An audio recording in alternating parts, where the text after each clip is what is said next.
Nabi Sallallahu Alaihi Wasallam, hadis-hadis yang termaktub dalam kitab Bulughul Maram min Adillatil Ahkam, buah karya Al-Imam Ibn Hajar Al-Asqalani rahimahullahu ta'ala. Dan fokus pembahasan kita adalah Kitabul Jami'. Salawat dan salam semoga selalu tercurahkan kepada baginda Nabi kita, Nabi Muhammad sallallahu alaihi wasallam, yang Nabi yang menjadi panutan kita, suri tauladan bagi kita, dan Allah Subhanahu wa taala menjanjikan keselamatan bagi mereka-mereka yang mengikuti Nabi sallallahu alaihi wasallam dan mengancam orang-orang yang tidak mau mengikuti Nabi sallallahu alaihi wasallam dengan nerakanya.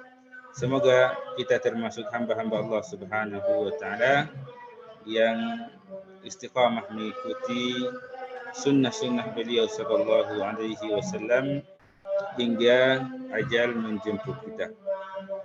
Dan apa yang kita lakukan ini merupakan salah satu bentuk upaya kita untuk mengikuti sunnah-sunnah beliau sallallahu alaihi wasallam. Seseorang tidak akan mungkin bisa mengikuti sunnah beliau sallallahu alaihi wasallam dengan baik kecuali terlebih dahulu dia mempelajari sunnah-sunnah Nabi sallallahu alaihi wasallam, mempelajari hadis-hadis beliau sallallahu alaihi wasallam. Salawat dan salam semoga tercurahkan pula kepada keluarga beliau, sahabat-sahabat beliau, dan orang-orang yang senantiasa istiqamah mengikuti sunnah beliau sallallahu alaihi wasallam, dan semoga kita termasuk umat Nabi sallallahu alaihi wasallam yang istiqamah mengikuti sunnah beliau sallallahu alaihi wasallam hingga ajal menjemput kita. Alhamdulillah, pada atau pembahasan kita pada malam hari ini masih pada bab yang ketiga dari Kitabul Jami', yaitu bab zuhdi wal wara'. Sekarang kita berada di hadis yang ke-36 dari Kitabul Jami', dan dalam bab yang ketiga al-birru babu az-zuhdu wal wara', itu hadis yang ke-6. Pada pertemuan yang lalu kita telah membahas hadis Nabi sallallahu alaihi wasallam, hadis yang ke-35 yang menjelaskan tentang menjaga batasan-batasan Allah Subhanahu wa taala, di mana jika kita menjaga batasan-batasan Allah, menjaga apa yang Allah perintahkan dan menjauhi larangan-larangan Allah Subhanahu wa taala, maka kita akan dijaga oleh Allah Subhanahu wa taala. Dan hadis ke-35 juga menjelaskan kepada kita untuk selalu menyandarkan diri kepada Allah Subhanahu wa taala. Butuh apa saja minta sama Allah Subhanahu wa taala, wa idza sa'alta fas'alillah. Insyaallah pada malam hari ini kita akan mengkaji hadis Nabi sallallahu alaihi wasallam, hadis yang ke-36. Hadis yang diriwayatkan oleh sahabat yang mulia Sahal bin Sa'ad radhiyallahu taala anhu. Baik, kita bacakan hadisnya. Wa an Sahl bin Sa'ad radhiyallahu anhu maqal Ja'a rajulun ila an-nabiy sallallahu alaihi wasallam faqala Ya Rasulullah, dullani ala amalin idza amiltuhu ahabbani Allahu wa ahabbani an-nasu, faqala izhad fid dunya yuhibbuka Allah wazhad fima 'indan nas yuhibbuka an-nas. Rawahu Ibnu Majah wa sanaduhu hasan. Wa an Sahal bin Sa'ad radhiyallahu anhu qala, dari Sahal bin Sa'ad radhiyallahu anhu beliau berkata, Ja'a rajulun ila Nabi sallallahu alaihi wasallam, seorang lelaki datang kepada Nabi sallallahu alaihi wasallam lalu bertanya kepada Nabi sallallahu alaihi wasallam atau berkata kepada Nabi sallallahu alaihi wasallam, "Ya Rasulullah, wahai Rasulullah, dullani ala amalin idza amiltuhu ahabbani Allah." Tunjukkan padaku suatu amal, jika aku kerjakan niscaya Allah Subhanahu wa taala akan mencintaiku. Wa ahabbani an-nas, dan manusia juga mencintaiku. Faqal, maka Nabi sallallahu alaihi wasallam bersabda, "Izhad fid dunya yuhibbukallah, wazhad fima 'indan nasi yuhibbukan nas." Berlaku zuhudlah di dunia, niscaya Allah Subhanahu wa taala akan mencintaimu, dan zuhudlah terhadap apa yang ada pada manusia, niscaya mereka akan mencintaimu. Hadis ini diriwayatkan oleh Imam atau Ibnu Majah dan selainnya, dan sanadnya hasan. Para ikhwah dan akhwat sekalian yang dimuliakan oleh Allah Subhanahu wa taala, hadis ini diriwayatkan oleh sahabat yang mulia Sahal bin Sa'ad. Nama beliau adalah Sahal bin Sa'ad bin Malik Al-Ansari As-Sa'idi. Nama panggilan beliau adalah Abu Abbas dan Abu Yahya. Ini menjelaskan kepada kita bahwasanya tidak mengapa seseorang memiliki nama panggilan selain dari nama aslinya. Dan itu telah dipraktikkan oleh Nabi kita sallallahu alaihi wasallam, yang mana beliau memiliki nama panggilan yang begitu banyak, lebih dari satu. Di antara nama panggilan beliau adalah Ahmad, Muhammad, Abul Qasim, dan lain sebagainya. Dan begitu banyak sahabat-sahabat Nabi sallallahu alaihi wasallam yang memiliki nama panggilan, seperti Abu Bakar, Umar bin Khattab radhiyallahu taala anhu, dan juga sahabat-sahabat yang lainnya. Sahal bin Sa'ad ini merupakan golongan Ansar. Beliau berasal dari golongan Ansar. Beliau wafat pada tahun 88 Hijriah atau 99 Hijriah. Beliau dimakamkan di Madinah. Sahal bin Sa'ad termasuk sahabat Nabi sallallahu alaihi wasallam yang ikut dalam perang Tabuk bersama Nabi sallallahu alaihi wasallam. Para ikhwah dan akhwat sekalian yang dimuliakan oleh Allah Subhanahu wa taala, hadis kita ini menjelaskan kepada kita anjuran berlaku zuhud. Anjuran berlaku zuhud. Di mana di dalam hadis kita ini Nabi sallallahu alaihi wasallam menjelaskan kepada kita balasan bagi atau buah dari berbuat zuhud. Di antaranya adalah dicintai oleh Allah Subhanahu wa taala dan juga dicintai oleh manusia. Dalam hadis kita ini banyak faedah di dalamnya. Di antara faedah yang dapat kita petik dari hadis kita ini, yang pertama adalah para sahabat Nabi sallallahu alaihi wasallam adalah orang-orang yang memiliki kemauan keras atas ilmu.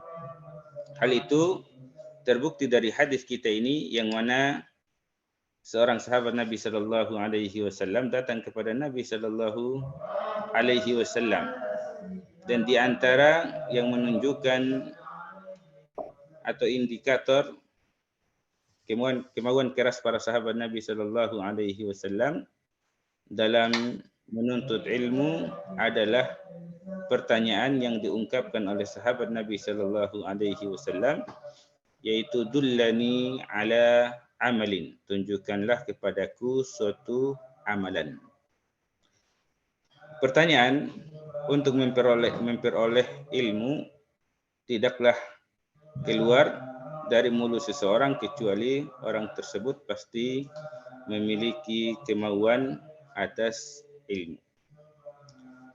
Para ikhwah dan akhwat sekalian yang dimuliakan oleh Allah Subhanahu wa taala, hirs atau kemauan yang keras dalam menuntut ilmu atau atas ilmu merupakan perkara yang mulia dan modal yang harus dimiliki oleh seorang penuntut ilmu.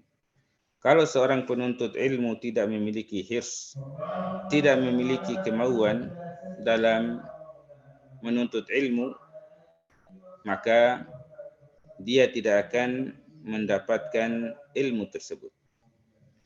Karena Imam Syafi'i rahimahullahu ta'ala pernah menyatakan dalam sebuah ungkapan beliau mengatakan, akhi, lan tanalal ilma illa bisittatin. Sa'unbika an tafsiliha bibayanin. Zaka'un wa hirsun wa ijtihadun wa bulghatun wa suhbatu ustadin wa tulu zamanin. Kata Imam Syafi'i rahimahullahu ta'ala, wahai saudaraku, engkau tidak akan pernah memperoleh ilmu kecuali dengan 6 hal. Kata Imam Syafi'i rahimahullahu ta'ala, aku akan menjelaskan kepadamu dengan rinci, atau aku akan mengabarkan kepadamu secara rinci. Yang pertama adalah zaka'un, kecerdasan. Yang kedua adalah wahirsun, kemauan keras. Wajtihadun, semangat. Wabulghatun, modal berupa harta dan lain sebagainya. Wasuhbatu ustadin, bimbingan ustad, dan yang terakhir adalah watulu zamanin.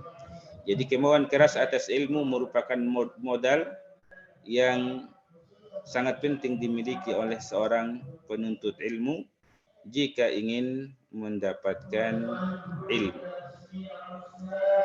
Kemudian faedah yang kedua, para ikhwah sekalian yang dimuliakan oleh Allah Subhanahu wa taala. Faedah yang kedua adalah bertanya jika ada perkara yang belum jelas atau tidak diketahui, terutama perkara agama.